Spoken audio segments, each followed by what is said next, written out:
If you've ever left a church space and felt anxious, heavy, numb, or spiritually confused, but couldn't quite explain why, this video is for you. Not all harm leaves bruises. Some of it settles quietly in the body. Some of it reshapes how we relate to God. And some of it lingers long after we've moved on. Today, I want to talk about how church hurt shows up, not just emotionally, but physically and spiritually, and how to begin recognizing those signs with compassion instead of shame. Hey friends, I'm Stephanie, and this space is for women of faith who are healing from church hurt, spiritual harm, and religious trauma without abandoning God or themselves in the process. If this is your first time here, welcome. You don't have to agree with everything I say. You don't have to have language for your pain. You just have to be willing to listen to your body and spirit with a little more gentleness today. Church hurt isn't just about bad experiences or disagreements. Church hurt happens when spiritual authority, community, or theology is used in ways that cause emotional, psychological, or spiritual harm. That might look like being shamed instead of supported, being silenced instead of heard, being spiritually manipulated, being taught to override your intuition, being told your pain was a lack of faith. And here's the important part. Even if no one intended to hurt you, your nervous system doesn't care about intent. It responds to impact. Our bodies are designed to keep us safe. So when something feels threatening, emotionally or spiritually, the body remembers. When church spaces were unsafe, unpredictable, or shaming, your body adapted. Not because you're weak, but because you're wise. Let's talk about what that can look like. You might notice tightness in your chest or throat when you think about church, anxiety before spiritual conversations, fatigue or heaviness after religious settings, shallow breathing during worship or prayer, headaches or stomach discomfort around spiritual topics, feeling frozen, disassociated, or numb in church environments. These aren't spiritual failures, they are trauma responses.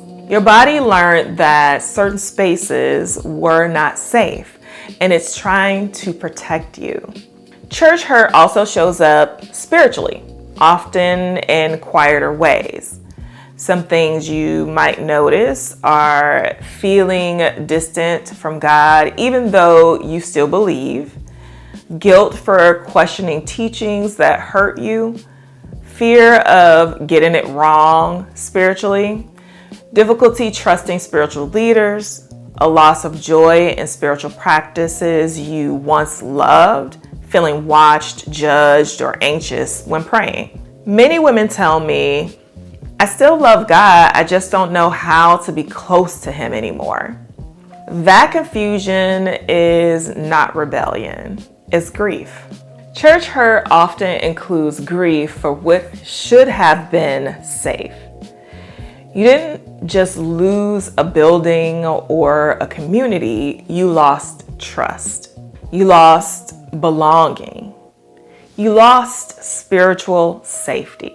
And grief that isn't named often shows up in the body. So if you've been telling yourself, I should be over this by now, I want you to hear this clearly. Your body is not holding on to pain to punish you. It's holding on to it because it hasn't been fully seen yet. Many of us we're taught that discomfort equals disobedience. So when your body reacts, you may feel ashamed. Why am I like this? What's wrong with me? Why can't I just move on? But shame shuts healing down. Healing begins when we replace shame with curiosity. Instead of asking, what's wrong with me? We gently ask, what happened to me? If it feels safe, let's pause for just a moment. You don't have to close your eyes. You don't have to change anything. Just notice. Where do you feel tension right now? What feels heavy? What feels guarded? No fixing, no judging, just noticing. That awareness alone is a step towards healing. Healing church hurt does not mean forcing yourself back into unsafe spaces, forgiving prematurely, explaining your pain to people who won't honor it, or going back to how things were.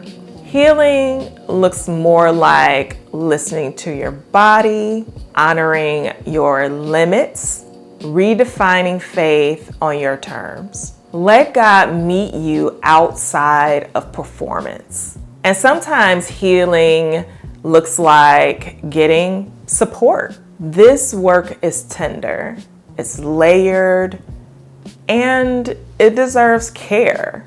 If you're realizing that your body and spirit have been carrying more than you knew, you're not broken, you're becoming aware. And awareness is the beginning of freedom. If you like support sorting through this gently, I offer clarity sessions, a calm, grounded space to make sense of your experience without pressure, without judgment, without abandoning your faith. You'll find the link below if and when you're ready. Your body is not betraying you. Your questions are not sinful. Your healing is not a threat to God. It's an invitation back to yourself. If this video resonated, you're not alone and you're not imagining it.